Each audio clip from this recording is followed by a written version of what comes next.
We often see many beautiful food photos on Ins, YouTube, and restaurant posters.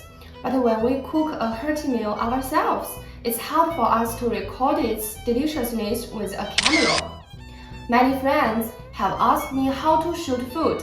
In fact, you are only one video away from a professional photographer. Hello friends, my name is Wendy. Welcome to OneCI channel. Let's get started. In fact, whether it's taking photos or videos for food, the shooting logic is actually the same. When viewers watch your food photos or videos, they can't taste the food you captured through the screen.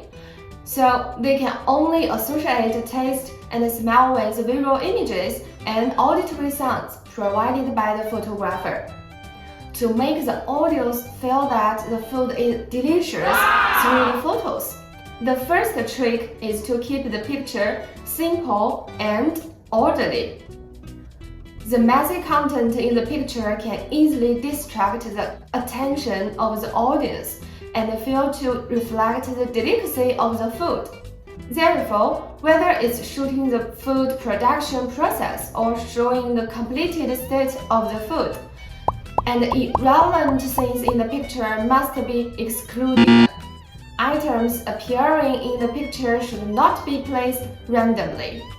It's best to maintain a sense of order, such as arranging them in a certain alignment.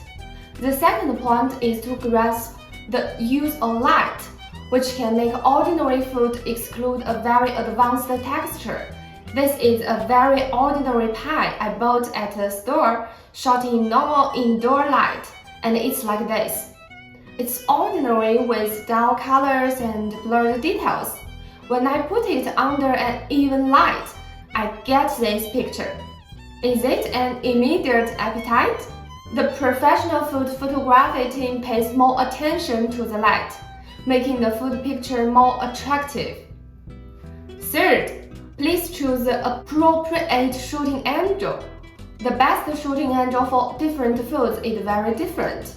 If you shoot a burger from a top-down perspective, the layered sense of the top-level perspective disappears, and it's no different from a bun. There are 3 common angles for shooting food, and headed-ups are suitable for shooting videos with layers such as burgers. After the usual angle is changed to a side shot, the layer of the food is vacant, and the depth of the picture is greatly increased. The food preparation process was filmed through a 45-degree angle from the side. The full overhand angle is also very common when photographing food. This angle gives a godlike perspective, allowing the audience to instantly understand the big picture. When there are many kinds of food, it's most suitable for shoot from a bird's eye view. This angle can feel the impact of the color.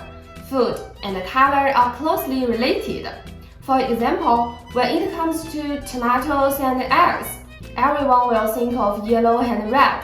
When it comes to spinach, everyone will think of green. Sometimes the food you take may taste really good, but the lack of color in the picture will make the audience feel ordinary. If you pay attention to the color matching of the food, the texture of the picture will be improved a lot. Knowing the above content is just an introductory basic course for food photography. In fact, what really impresses people about food is that it's full of emotion. Food and people's emotions are linked. For example, a certain food may remind you of missing your hometown, caring for your children, feeling sad about the past, and so on. If your pictures can create a personality, reflect the person's emotions, and they use food to resonate with everyone, your food content will be much deeper. I believe you also have unforgettable food. There must be an inextricable story behind it. If you learn it, take your phone and make unique food photos. That's for today. I really hope you guys can enjoy my video. If you are interested in AI, here you will find more interesting AI products, useful tips and tricks. Don't forget to subscribe our channel. Thank you for watching. See you next time.